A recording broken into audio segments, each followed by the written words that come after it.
home of the Philadelphia Eagles. They've got him, it's a sack! Sixers. Oh, baby! And Flyers. He scored! 97.3 ESPN, WENJ, WENJ HD, Millville, Atlantic City, a Town Square media station serving all of South Jersey. This is Game Night with Josh Hennig. It's good! On 97.3 ESPN and the 97.3 ESPN free mobile app. And he scored! Now live from inside the Ocean Casino Resort Studio, here's Josh Hennig. Will the Phillies rebound from a disappointing loss on Tuesday night? We'll get into all that and more this hour. The Power Hour, known as Game Night on 97.3 ESPN. I am Josh Hennig, hanging out with you in the Ocean Casino Resort Studio. Busy hour coming up. Of course, Weinberg Wednesday. Dave Weinberg is back, coming up in less than 15 minutes from now, as well as Rob Maaddi from the Associated Press. He will join us coming up at 6:40 tonight, because we do got to get some NFL conversation in with Rob today. But obviously, before we get to anything else, as well as your texts throughout the show, 609-403-0973, your DMs into the 97.3 ESPN mobile app, powered by First Bank of Seattle. We can't ignore what happened last night.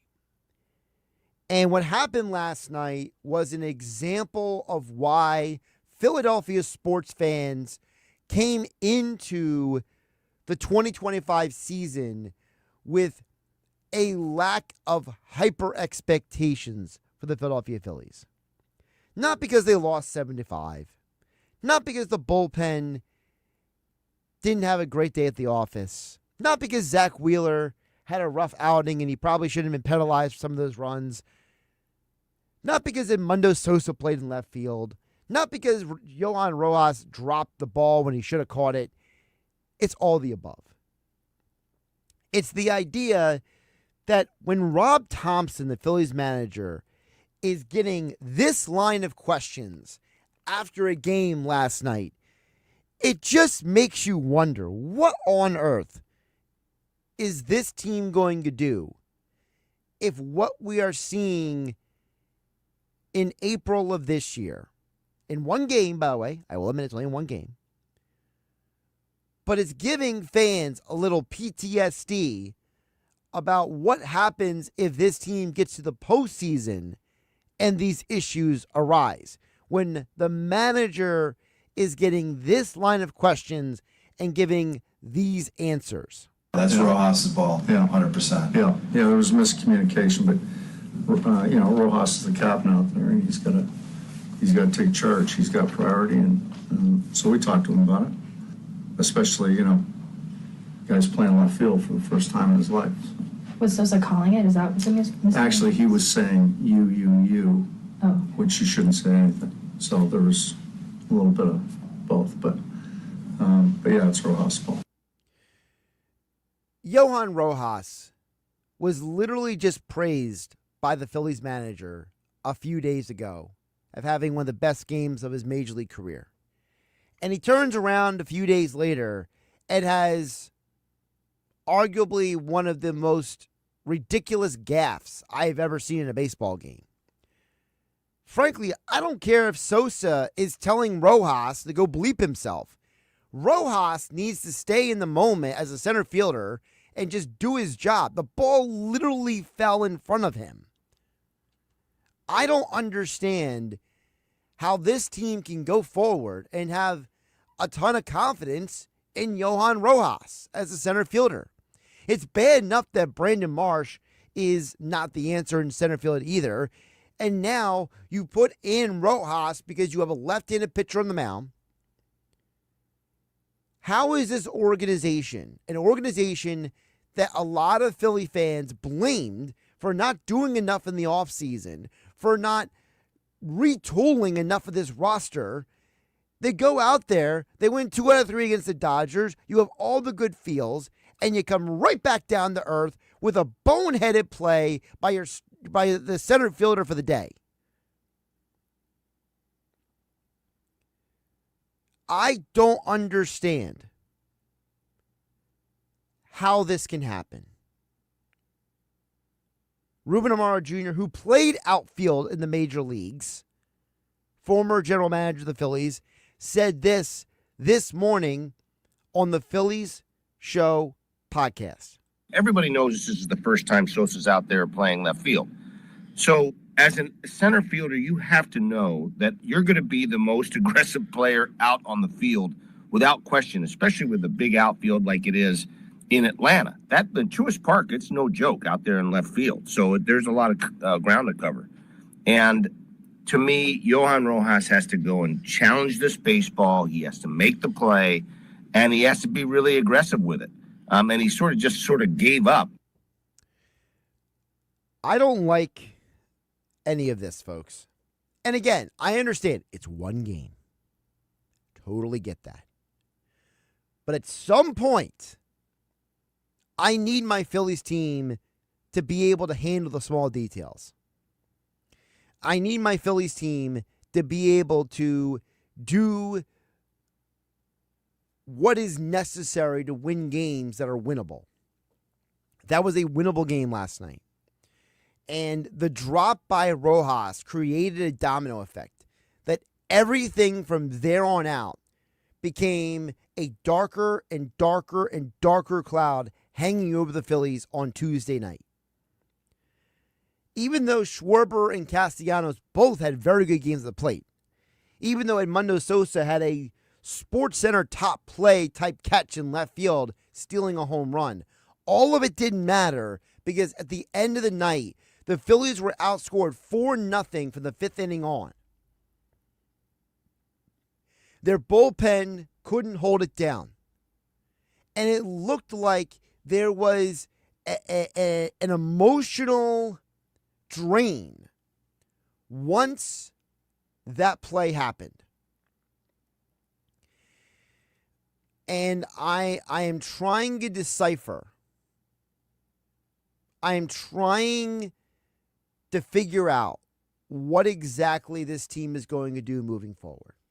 Because I can promise you right now, if you have watched not just the beginning of this baseball season, but you combine it with the last two seasons, the starting center fielder of the Philadelphia Phillies beyond April of 2025 is not currently on the roster. And whether that's Justin Crawford or not, I can't confirm that or deny it. But what I can tell you is this organization cannot go into the postseason with Brandon Marsh and Johan Rojas being my center fielders, and any of us have a modicum of confidence in that combination. I don't care how much money you've spent on the other players. At some point, I need an above-average player at every position if I am going to have a chance to win a championship. The Phillies can go around wearing those shirts that say win a ring all they want, but there's no ring coming if this team doesn't pay better attention to the small details and does not let a domino effect like we saw last night impact other games the rest of the year. We'll talk Phillies and Masters with Dave Weinberg. Extra Point columns over at 97.3 ESPN.com.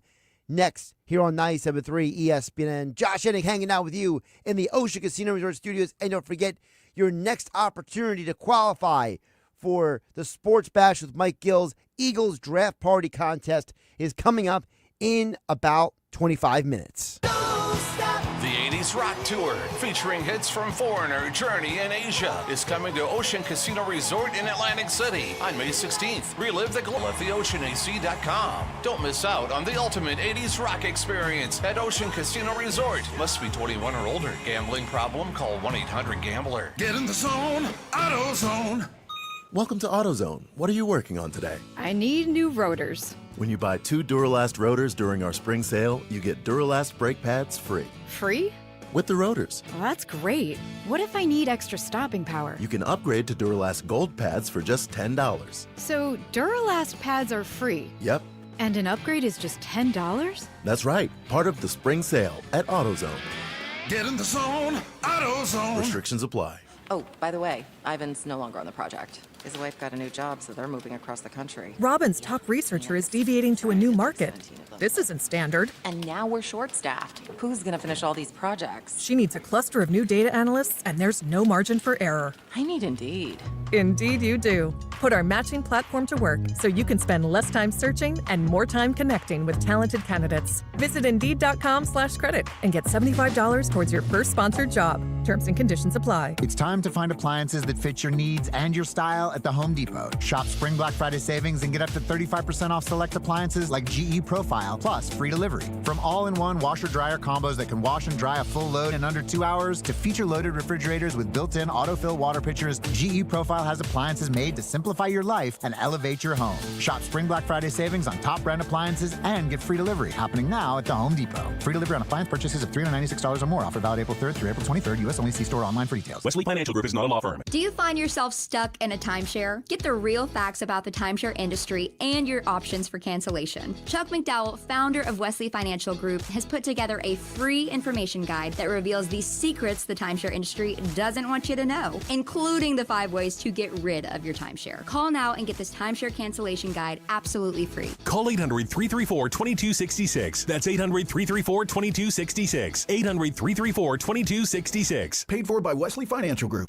Spring is cranking up in South Jersey, and so is the hiring game. The weather is warming up, and soon, business will be booming. If your business isn't ready, your competition will be. Whether you need a killer crew for the busy season or fresh stars to take your team to the next level, now is the time to make your move. Town Square Media can help you find the right people fast. No stress, no waiting, just the best hires for your business. To learn more, go to townsquaresouthjersey.com. That's townsquaresouthjersey.com.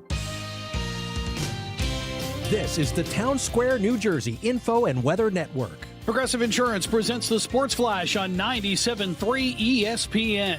The Flyers are at Madison Square Garden tonight to take on the Rangers. 5 games left on the season for Philadelphia. They're coming off Saturday's loss to Montreal. That snapped a 3-game win streak, and you hear that starting at 7:30 on Rock 104. Well, on 97.3 ESPN tonight, starting at 7, it's the Philadelphia 76ers facing the Washington Wizards in D.C. Sixers have 3 games remaining on the season, coming off Monday's loss in South Florida to the Miami Heat, and have dropped 12 straight games. Taijuan Walker gets the start for the Phillies tonight as they continue their series in Atlanta against the Braves. Atlanta countering with Grant Holmes. The Braves won the series opener Tuesday night 7-5. Kyle Schwarber had a home run and an RBI triple in the loss. And in golf, the first major of the year starts Thursday, the Masters at Augusta National. Progressive Insurance, bundle auto and home, renters or condo, and save with Progressive. I'm Tony Desiri, and that's your Sports Flash on 97.3 ESPN. Hey there, I'm Jack. And I'm Stag. We're just 2 deer that want to make sure you know it's deer season at your authorized John Deere dealer. The deer season that saves bucks, you know? Like us? Yeah, you can get $3,000 off select John Deere machines. No early wake-up calls or tree stands required. Just a trip to your authorized dealer before June 2nd. If you ask us, it's the only deer season worth celebrating. Visit johndeere.com/deer season to find an authorized dealer and for complete finance details. From the Town Square, New Jersey Info and Weather Network, I'm Chief Meteorologist Dan Zarrow. Changes are ahead.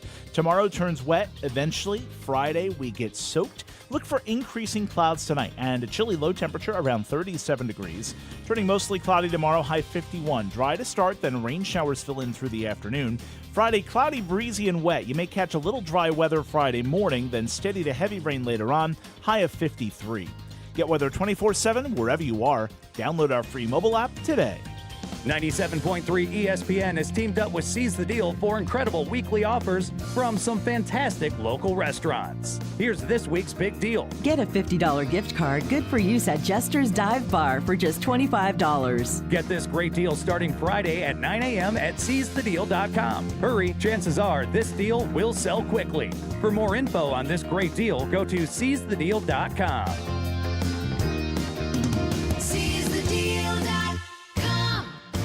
This is Game Night with Josh Hennig on 97.3 ESPN and the 97.3 ESPN free mobile app. Don't forget to join the conversation at 609-403-0973. I see Steve from Ventnor chiming in. We'll get to him in just a moment. Don't forget, We will be joined by Dave Weinberg for a Weinberg Wednesday, as well as Rob Maaddi, coming up this hour on 97.3 ESPN. Before we get to any of that, I do want to remind people, because Dave Weinberg did write an article over at 97.3 ESPN.com, his latest extra point column. There is boxing in Atlantic City this weekend, and it's a championship match. If you want to get all the details, go to our website, check out Dave's latest article as he joins us now for a Weinberg Wednesday here on 97.3 ESPN. Dave, I don't know many people who are happier than you that there is legitimate championship boxing back in Boardwalk Hall this Saturday. How you doing? I'm doing well, Josh. How are you? I'm freezing at a Little League baseball game, but other than that, I'm good. Well, it's South Jersey. It wouldn't be April if the temperature didn't fluctuate about 20 degrees every few days. There you go. Yeah, that's true. But yeah, I'm thrilled that boxing is back at Boardwalk Hall. It's been 11 years since we've had a big fight in the main arena. So, the fact that Jerron Ennis and Stan Leonis are fighting for a welterweight unification fight on Saturday night, that's just huge, and I can't wait. For you, looking at, and I don't want to give away the whole article because we would actually look at it, because I thought you did a great job mapping out the history of, where we were, how we got here, and how we now are here kind of deal. Mm-hmm. But sure. For you, you mentioned, 11 years. That's a long time, right? It doesn't matter who you are, right? It doesn't matter what your age is. Going that long a time between having championship boxing matches in Atlantic City, it's a significant time frame. So for you, seeing that time frame go by, and we just lost Dave Weinberg. Okay, well, I was setting that question up. I was dragging it on, hoping that he would, whatever the technical problem was, would fix itself, but then it didn't. So here we are. Josh Hennig here in the Ocean Casino Resort Studios of Atlantic City. I'll answer my own question if I can. Oh, Dave's back. We got Dave. I'm sorry. So you wanted to know why? Yeah, it has been far too long. It's been like the longest drought in terms of a fight there since, gosh, I can't tell you when.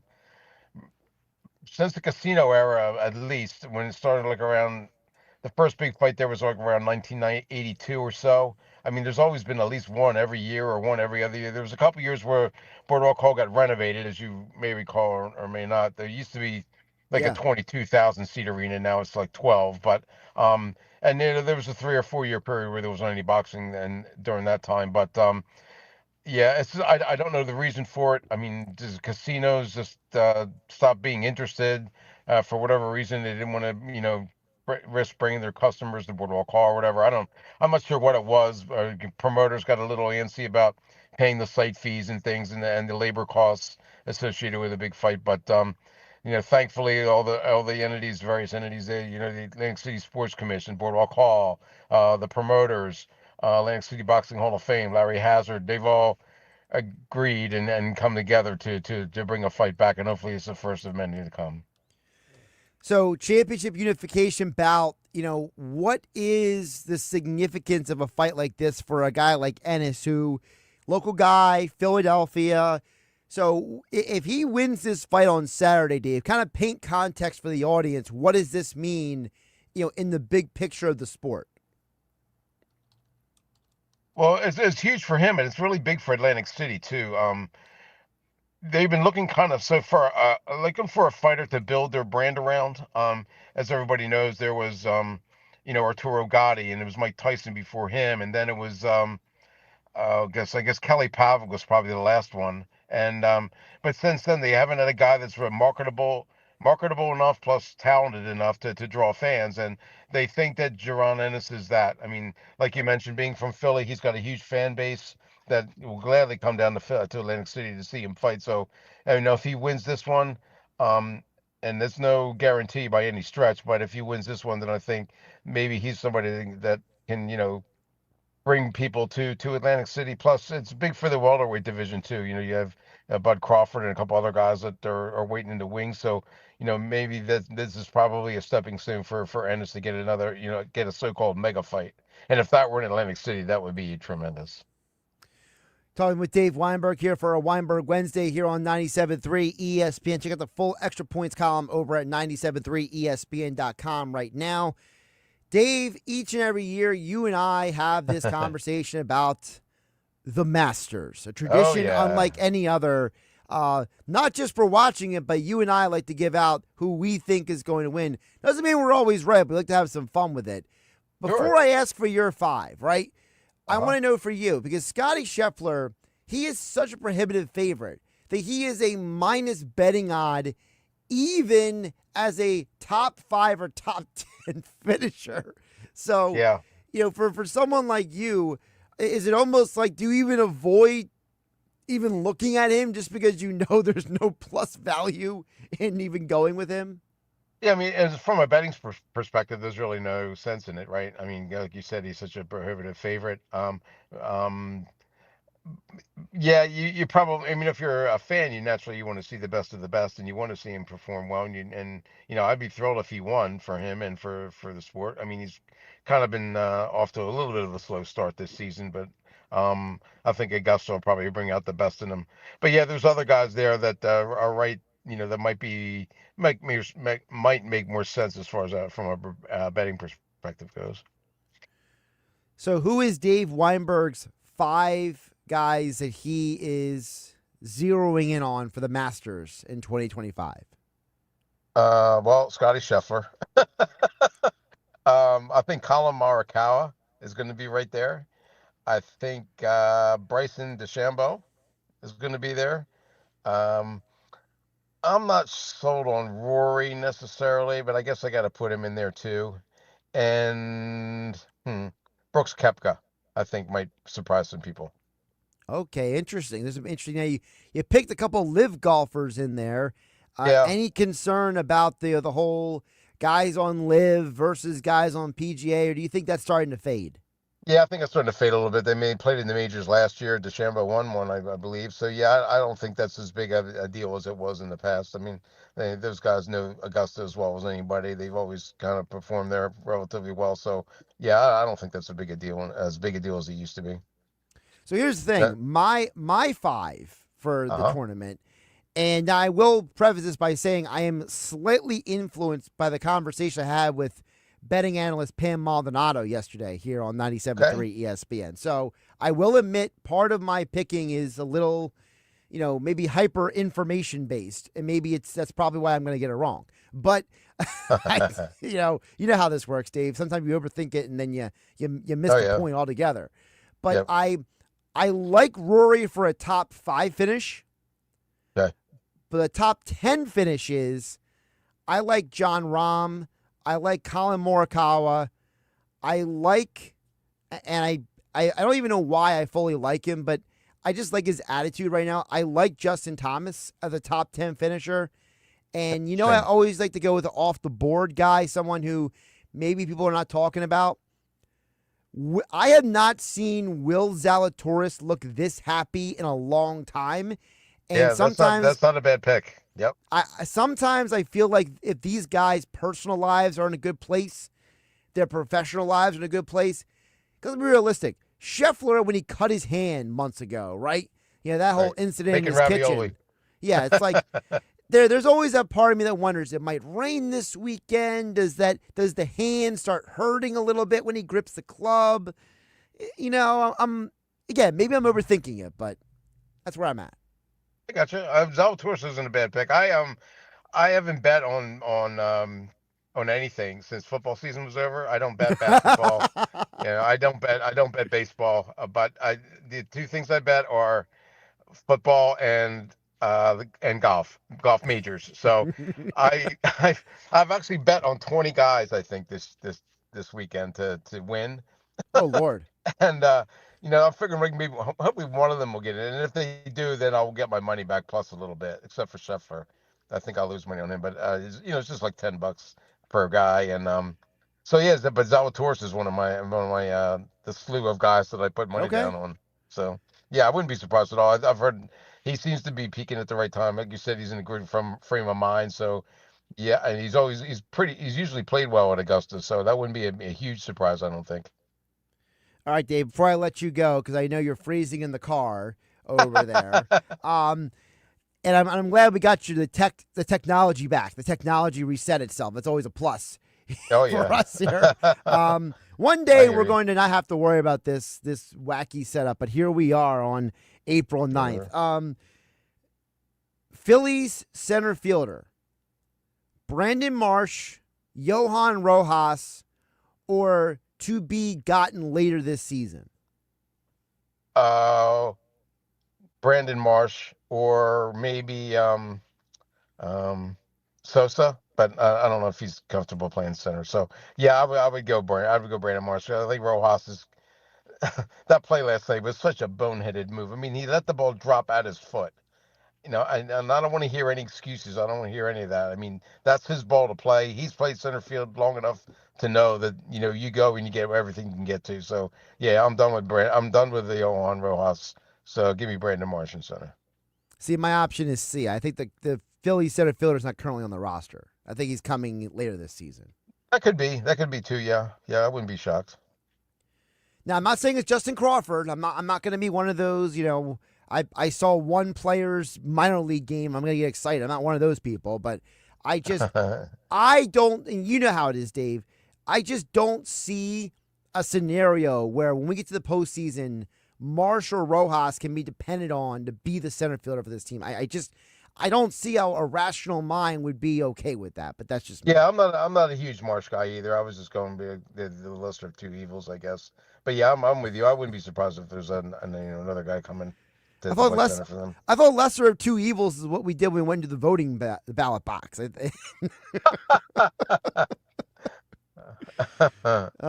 That was probably too much for somebody somewhere. He's Dave Weinberg, Extra Point Columns over at 97.3 ESPN.com. He joins me each week to talk a plethora of topics, and of course he'll be covering the Boots Ennis fight this Saturday at Boardwalk Hall in Atlantic City. And, of course, you can check out all the coverage, his Extra Point columns, 97.3 ESPN.com. Dave, always appreciate you jumping on. Enjoy the T-ball, softball. I honestly get confused about what's what these days with these kids. So Little League Baseball, my 9 and 10-year-olds is what I'm at now. Okay. They've moved up in the world. Okay, got it. Yep. Well, thanks, Josh. I really appreciate it, as always. I'll talk to you soon. Take care. Dave Weinberg here on 97.3 ESPN for a Weinberg Wednesday. Josh Hennig back here in the Ocean Casino Resort Studios of Atlantic City. Couple of texts to get to here before we hit the break. 609-403-0973. Matt from K-May says, Josh, relax. It's April. This is one game at a 162. Better to have these kind of blunders and gaffes early and get them worked out for the end of the season. That's from Matt and K-May. And Matt, I totally hear what you're saying. I totally get it. But for me, it's not just the one game out of 162. It's the fact that and whether it's fair or not, maybe it's not fair. Maybe I shouldn't be doing it this way. But for me, I'm drawing on the last 2 years along with what I saw last night. And I saw a baseball team that has not properly addressed the entire roster, whether it be center field, whether it be bench depth, whether it be the bullpen, whatever you want to point to. So to me, that's why I'm saying I don't think the team that hits the postseason is the team we have seen so far this year. Dan at EHT chimes in at 609-403-0973. Says a bad decision by Thompson. The Sosa in left field in the stadium with a huge outfield. Bad decision by Thompson when he trusted Kimbrel, high leverage situation. Also a bad decision by Thompson. Good overall manager, Danny HC says. Hopefully he learns from his mistakes. I'm being optimistic, like I was with Sirianni, that he can learn and get better. Well, look, I don't think putting Sosa in left field was the problem last night, Danny HD. I don't think it's a bad decision. Sosa in left field is better than half the Phillies left fielders of the last 30 years. So that's not the issue. The issue is Rojas not doing his job. To me, this is where I blame the general manager, Preston Mattingly, and the president of baseball operations, Dave Dombrowski. Stop giving Rob Thompson rosters that he has to make decisions that are not the best for the Phillies. Maybe Rob Thompson doesn't need to trust Kimbrel in a high leverage situation, or put Sosa in left, or put Rojas in center. If Dave Dombrowski and Preston Mattingly stop giving him these half-hearted rosters. That's all. That's how I look at it. Andrew Summers Point chimes in and says, Rojas doesn't have room to be a screw-up. He's not in there for his bat. He's only in there for outfield defense. And I think that is what's more frustrating than anything, Andrew. It's the idea that you how do I say this without being completely belligerent? You can't be a guy who has a specific skill set and then you can't execute on that skill set and then have me believe in you long term to be able to execute when I need you to. Finally, we get Steve from Ventnor chimes in and says controllable cheap assets are what they're doing with the back of the roster. That's always the commodity. It's why the Phillies aren't trading them. Unfortunately, they don't fit with the other puzzle pieces. He also says, and that's the main part. Steven Ventnor chiming in. I don't know if I'm going to go as far as saying the Phillies are cheap. Okay, I know that some people have asserted that. I think the problem with the Phillies is that their evaluation of this roster is based on some fraudulent ideas. The roster is based on they're expecting a certain level of production night in and night out from Schwarber, Harper, Turner, Castellanos, Alec Boehm, JT Realmuto. And the theory being that if those six guys give you a certain level of production over 162 games, the rest of the roster doesn't matter as much. And I think that is a very, very flawed philosophy. Again, I don't think it's being cheap. I think it's about miscalculating and misevaluating what your best players can and cannot do. To me, I'm a believer in having backup plans. My backup plan has to be a certain caliber of player. And I'm starting to wonder, is Rojas a good enough player to be one of those backup plans? I'm not sure. Cody Clemens, Weston Wilson, Brandon Marsh, Buddy Kennedy. I don't know if any of those guys are either. But it is something to wonder about when you get closer to the deadline. John Middleton, the Phillies owner, says he basically has given Dave Dombrowski carte blanche to do whatever he wants at building this roster and trying to win a championship, aside from not trading away their best young players. Well, you can't wait forever for Justin Crawford, Aiden Miller, and Andrew Painter to get here. At some point, you got to fill the gap until those guys get here. And I don't know if what you currently have is enough of a gap to fill. That's where I stand on that. All right, coming up, Rob Maaddi from the Associated Press will join us to get more into the Eagles. Could Justin Simmons be the next Eagles safety? We'll get into that coming up next on 97.3 ESPN.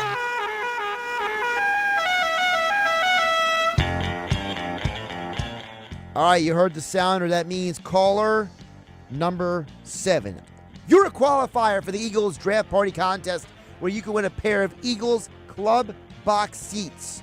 609-573-3776. 609-573-3776. Caller number 7, you are in not just for a chance to win Eagles Club Box seats for a game this upcoming season, but you could win an overnight stay at Ocean Casino Resort, tickets to shows at Ocean Casino, as well as gift cards, but you must be present Thursday, April 24th. You qualify, you're on the list. And then you must present Thursday, April 24th, when Mike Gill and Sports Bash broadcast live from 2 to 6 at Ocean Casino Resort's Top Golf. 609-573-3776. Caller number 7. Good luck. For over 135 years, First Bank of Sea Isle City has proudly served Cape May County with a commitment to maintaining a hometown feel. We provide secure, convenient deposit and loan products every day. We're more than just a bank. We're a trusted community partner, offering personalized banking solutions that make life easier for local families of all ages. First Bank of Sea Isle City. Look for our lighthouse in your neighborhood and discover what makes us different. Member FDIC, Equal Housing Lender.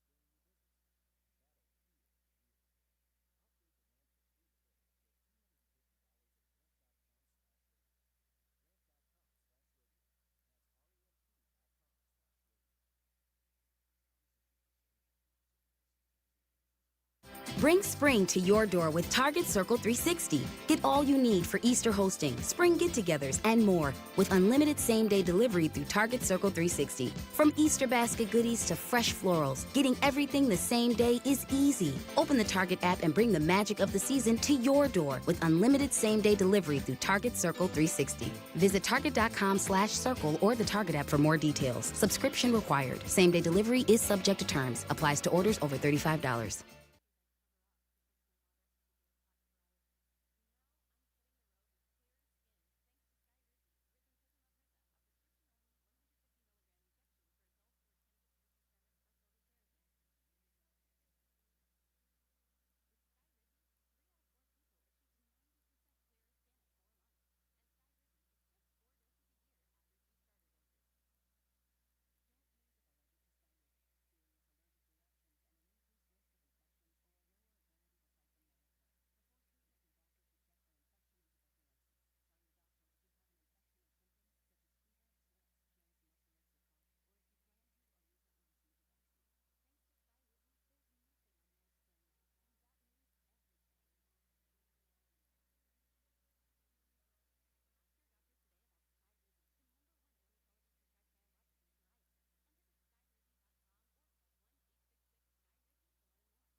Progressive knows RV owners like to travel at a nice, relaxing pace. Just like this commercial. They're not rushing to a departure gate at the airport because they depart from their driveway. And they can relax even more knowing they're protected by Progressive. Now here comes the fast part. Progressive Casualty Insurance Company and Affiliates.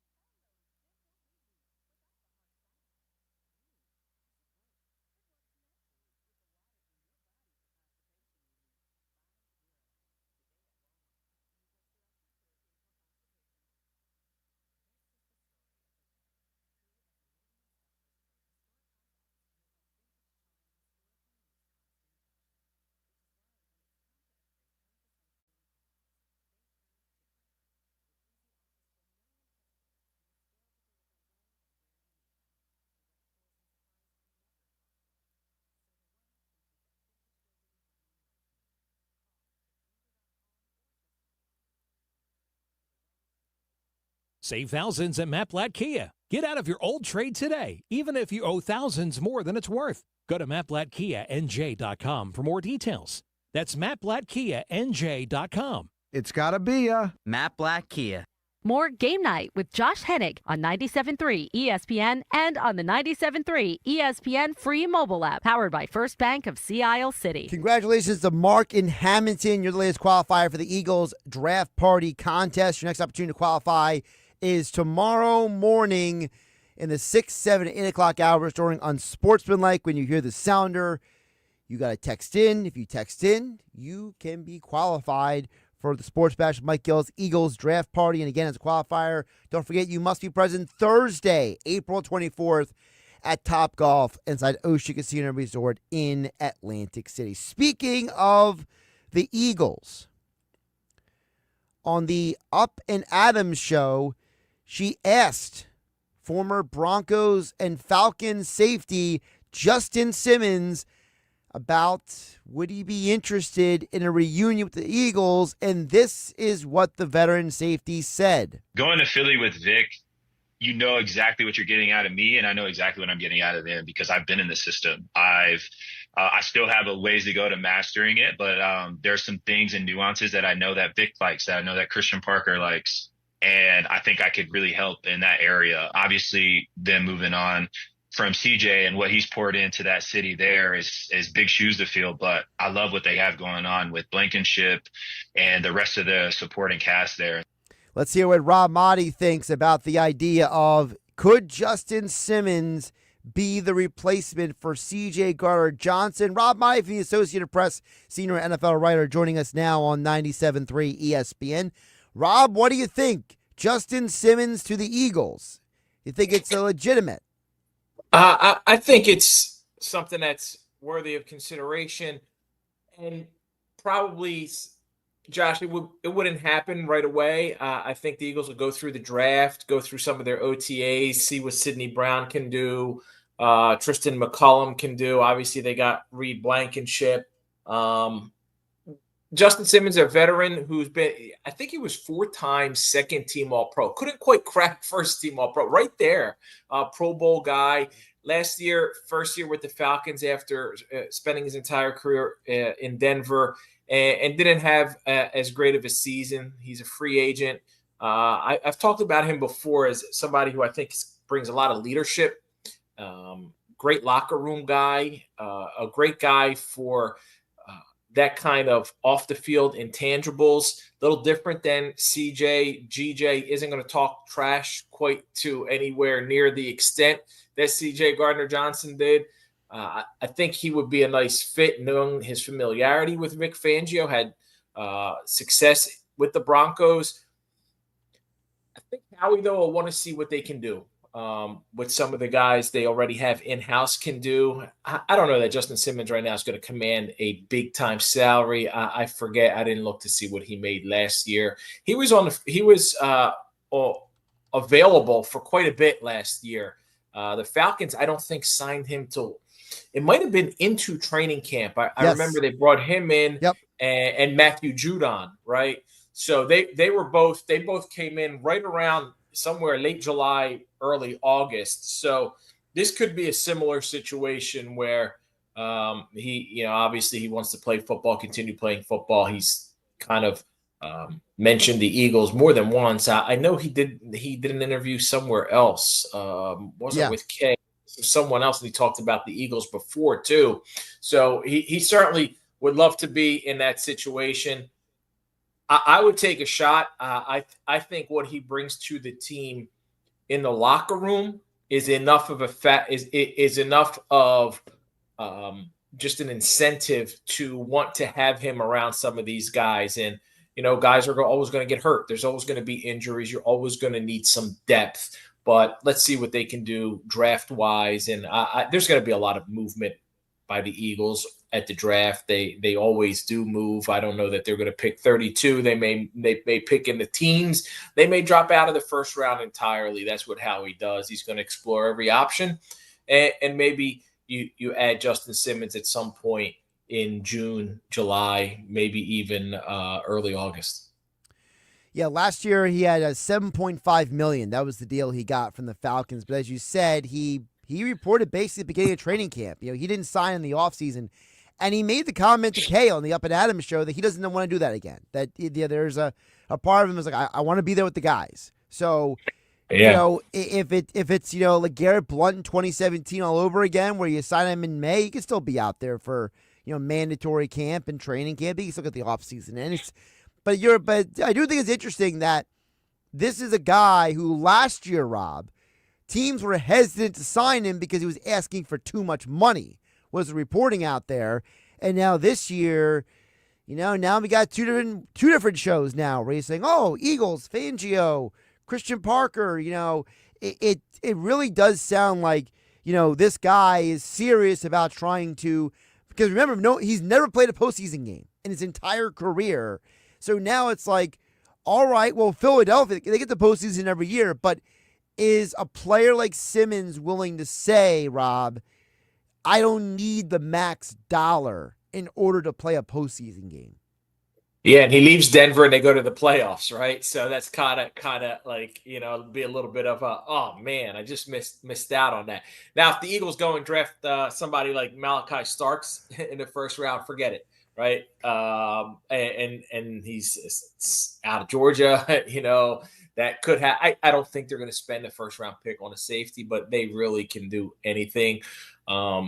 Justin Simmons isn't going to be somebody now who's commanding a multi-year deal for a lot of money like he would have been looking for last year and ultimately didn't get. So he's at that phase and that part of his journey right now where it's try to find a team that's a winning team that can get into the playoffs, get a taste of that experience. He's not going to necessarily play for the veterans minimum. He certainly can command $4 or $5 million, I would think, somewhere in that range. But that has to be a priority. And I think a lot of guys at some point in their careers when they haven't had team success, he's had individual success, he hasn't had team success. I don't think he's been on a winning team even. I don't think he's ever had a winning record. The Broncos never had a winning. I'm pretty sure they didn't have a winning record. Falcons ended up last year. They were 6-3 and then ended up finishing out of the playoffs in 8-9. So there's a trade-off there, and you want to be part of what the Eagles have built and what the Eagles can continue to do. And the Eagles are going to go win this season. I haven't looked at the latest odds. I think they should be the front runner, come out of the NFC as of right now. Talking with AP senior NFL writer Rob Maaddi here on 97.3 ESPN at Rob Maaddi on the Twitter X platform.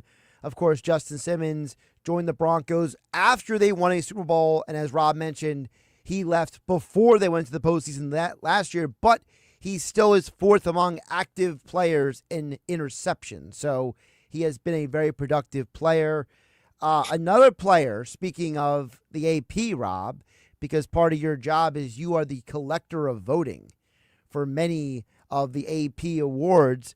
Well, former Eagle Brandon Graham said on Kay Adams' show this morning, gotta give Kay credit. She's getting people on her show still, even though. So I saw Kay last week at the winter meeting, at the owners meetings in Palm Beach too, or a rare. I think it was her first trip to any owners meetings.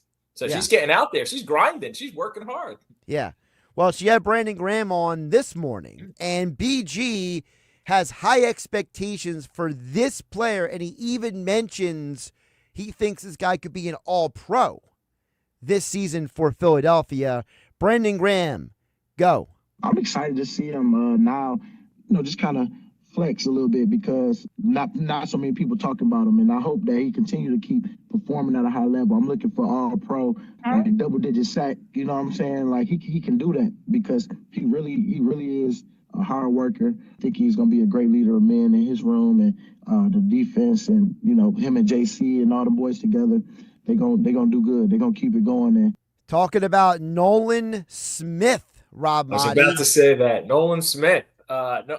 How about Nolan Smith from the big leap from rookie year to year 10 and now BG talking about him being a potential all-pro? I think he could be in that conversation if he continues to step up his game, live up to some of the potential that had the Eagles taking him in the first round a couple of years back. The loss of Josh Sweat is going to give him even more opportunity. BG's retirement is going to give him more chances to get, and he's obviously, the Eagles do a lot of rotational snaps with their defensive line, but I think Nolan Smith is going to be a guy who's out there quite often. And he had an impressive season last year. He's got to there's a lot of competition at edge rusher to be an all-pro. Myles Garrett, Michael Parsons, TJ Watt. So there's a lot of competition to be a first-team all-pro. Benito, like there's a Van Ginkel, like there's a ton of guys last year. That was the hardest vote, was choosing the edge rushers, to the point, Josh, where I had some voters say, I wish we could have 3 first-team and 3 second-team edges as opposed to 2 and 2. And they're like, can we take one? Can we do 3 edge and 2 linebackers instead of 2 edge and 3 linebackers? And I'm like, that's not what we, it's great that it's a healthy competition for edge. The edge rusher situation right now, guys are some of the best players in the NFL. And I didn't even mention Bosa, right? So, I mean, there's a lot of guys and a lot of competition. If Nolan Smith can even get votes, that means he's done a heck of a job. I would just tell the voters this is not the NBA. We don't let everybody in. You know what I mean? It's one. That's a great answer. See, Josh, sometimes I got to consult with you. What's the best answer here? You just help me out there, and I'll respond to those who are asking. Yeah, just copy and paste. And people are like, Rob, it doesn't sound like you. You're usually not this mean. And you're like, okay, you like signed, Jesus loves you too. I need like an AI for a mean, like, Chat GPT version of me, right? Something like that. Like what would like Rob's evil twin say? And then start responding that way. Oh, my goodness. Couple more for Rob Maaddi before we let him go here on 97.3 ESPN. Rob, you mentioned the owners' meetings were last week. Obviously, that was a crazy week for you and everybody covering the league. Now that things have died down a little bit, now our minds are turning closer to the draft. What is the storyline that has Rob Maaddi most intrigued moving forward? Josh, it's still the tush push. So I made a rare appearance at something outside football. I was at the NCAA Women's Basketball Championship on Sunday because it was like right in my backyard at Tampa. So I went to see Gino Auriemma and Dawn Staley. And, of course, I made it about the Eagles because both are Eagles fans. Right. And I tweeted that there's going to be an Eagles fan who's going to win the NCAA championship. And the main question, everybody who asked me, like, did you get lost? This isn't a football stadium, all that stuff. After that is what's going to happen with the tush push? Like, it's wild. Like, even basketball fan, like, what's going to happen with the tush push? And it was the dominant part of the conversation last week. It's what's on people's minds because it's such a big deal. It's such a big part of what the Eagles do in short yardage situations. It's so weird and odd that the league has kind of singled this out to want to eliminate it from the game to the extent where they have a vote and then they say, well, let's not take this vote of 16-16. Let's try and see if the Packers can reword their proposal so we can not single out the Eagles and then ban any pushing and pulling of any kind. So I think they're going to come back. They're obviously going to come back with that next month. Is it next month? Yeah, we're still in April. I'm losing all track of sensibility. May 20th and 21st in Minneapolis. They'll come back with that. But can they get those 8 teams that voted nay to say, yeah, okay, let's ban pushing and pulling? The NFL doesn't like the aesthetics of it. We talked about that already. The health and safety concerns really don't hold water when it's no data to prove that there is any. And it's really no different than a quarterback sneak from that standpoint. It's just like a quarterback sneak. So can they get those votes? That is, to me, the most intriguing. Although the playoff seeding, which I don't think will pass, was tabled also as well. And that'll be if that were to pass, and I don't think it will, that would be a significant change. That would be a major change to where you can have 8 and 9 or 9 and 8 teams, or 8 and 9, whatever, fourth place division winner actually be a 7th seed instead of a 4 seed and no home game. But a lot of old school traditionalists, I believe, still feel that winning your division merits a reward, even if your division happens to suck. And I don't think there are any more. Like, the NFC South was down for a while. Not so much. I think the NFC South has gotten better to where you got 10 and 7 teams winning there. By the way, speaking of the women's championship, I was so glad that Paige Beckers got the win, because I didn't want her to go down as the only great UConn women's player to never win a championship in that school's history. I mean, no one wants that cloud hanging over their head. You're like she would have been like the Dan Marino of women's college basketball, basically.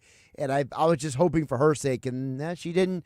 She doesn't have that designation. Before I let you go, Rob, speaking of quarterbacks, Shedeur Sanders reportedly is going to be meeting with the Pittsburgh Steelers. So are we saying that the demise or the lack of interest in Shedeur Sanders has been greatly exaggerated? I think the Steelers, certainly they got it, because if he slips past, if the Browns don't take him and the Browns go best player available, Travis Hunter, Abdul Carter, and the Giants do the same because they got the cushion of Russell Wilson and Jameis Winston, and next year we'll look for a different quarterback, then the next opportunity is the Saints. And I think the Saints might do it.